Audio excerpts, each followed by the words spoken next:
మాజీ మంత్రి కేటీఆర్ మీడియాతో మాట్లాడుతున్నారు. లైవ్ చూద్దాం.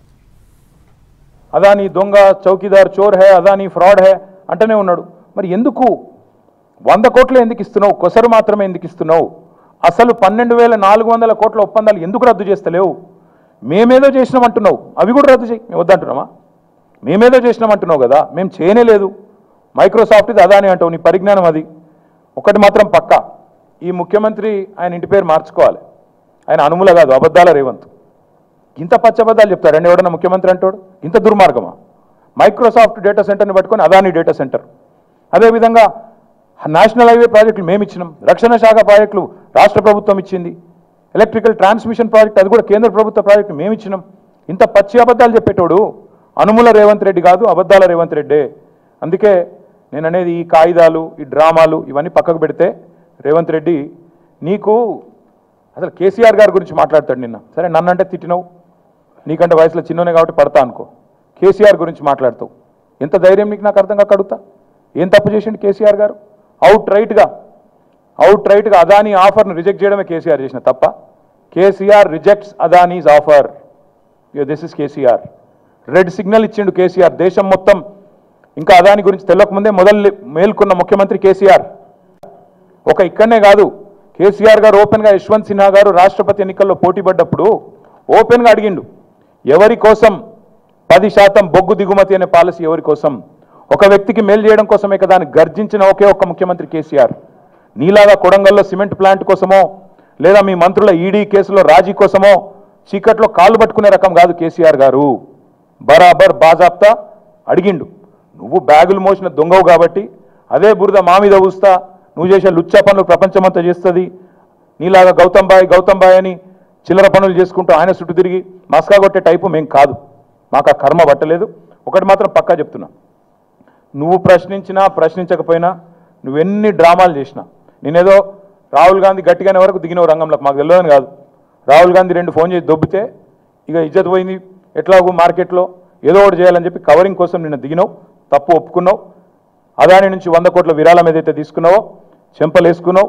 టీఆర్ఎస్ దెబ్బకు, టీఆర్ఎస్ ధాటికి తట్టుకోలేక గత్యంతరం లేక పీచేముడు అన్నావు, సంతోషం. కానీ 12,400 కోట్ల పెట్టుబడి ఏదైతే అందులో నీ వాటాలతో సహా, మీ పెద్దలకు మూటలతో సహా ఏదైతుందో దాన్ని కూడా ఖచ్చితంగా రద్దు చేయాల్సిందే. అప్పుడైతేనే నిన్ను, నీ రాహుల్ గాంధీని దేశం నమ్ముతుంది, లేకపోతే మీ మాటలు ఇంకెవడు నమ్మడు.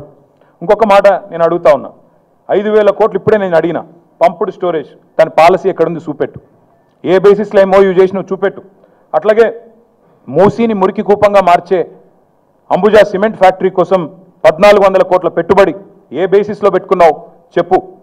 అందుకే నేను అనేది, ఈ ఉల్టా చోర్కో కొత్వాల్ డాంటే అనే స్టైల్లో నువ్వు తప్పులు చేసి మా మీద రుద్దే ప్రయత్నం ఏదైతే చేస్తున్నావో, సాడిస్ట్ ముఖ్యమంత్రి, నీకు భయపడేటోడు ఎవ్వడు లేడు ఇక్కడ.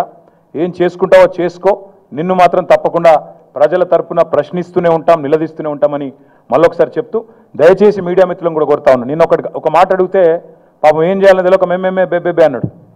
ఒక సంస్థను బ్లాక్ లిస్ట్ చేయాలని చెప్పి మీ డిపార్ట్మెంటే రిపోర్ట్ ఇచ్చింది కదా నాయా అని ఒక జర్నలిస్ట్ గారు పాపం ధైర్యం చేసి అడిగింది. మీ HMWS వాళ్ళే బ్లాక్ లిస్ట్ చేయమన్నారు ఒక సంస్థని, ఎందుకు చేయడం లేదు అని అడిగితే రేవంత్ రెడ్డి వాడెవడో పుల్లయ్య మల్లయ్య చెప్పిండు. పుల్లయ్య మల్లయ్య కాదురా నాయన, నీ కింద ఉన్న డిపార్ట్మెంట్, నువ్వు మున్సిపల్ మంత్రిగా ఉన్న డిపార్ట్మెంట్లోని ఏజెన్సీ. పుల్లయ్య మల్లయ్య దారిని దానే చెప్పలే Revanth. HMWSSB Hyderabad metro water supply and sewerage board, ఆ అంశం మళ్ళొక రోజు మాట్లాడతా, ఈరోజు మాట్లాడను. కానీ అంటే అంత తెలివి తక్కువగా, అంత అసహనంతో, అంత నిస్పృహలో ముఖ్యమంత్రి ఉన్నాడని చెప్పడానికే ఈ మాట చెప్తా ఉన్నా. మీడియాకు కూడా దయచేసి రిక్వెస్ట్, ఆయన ఏదో కన్ఫ్యూజ్ చేసి మన రాష్ట్రాన్ని బదనాం చేసే ప్రయత్నం చేస్తే మీరు కూడా ఆయన ట్రాప్లో పడవద్దని మా ప్రార్థన, మా విజ్ఞప్తి. Thank you.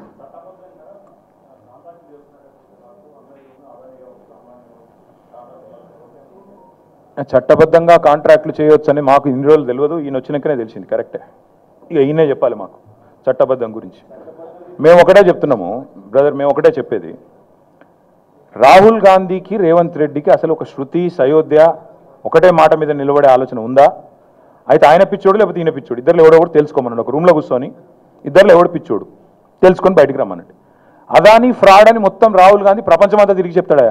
లండన్ పోతే అదే చెప్తాడు, న్యూయార్క్ పోతే అదే చెప్తాడు, వేరే దేశాలకు అదే చెప్తాడు, మన దేశంలో ప్రతి రాష్ట్రం పోయి చెప్తాడు. మరి రేవంత్ రెడ్డి గారేమో ఇక్కడ అదాని గారి బాకా ఊదుకుంటూ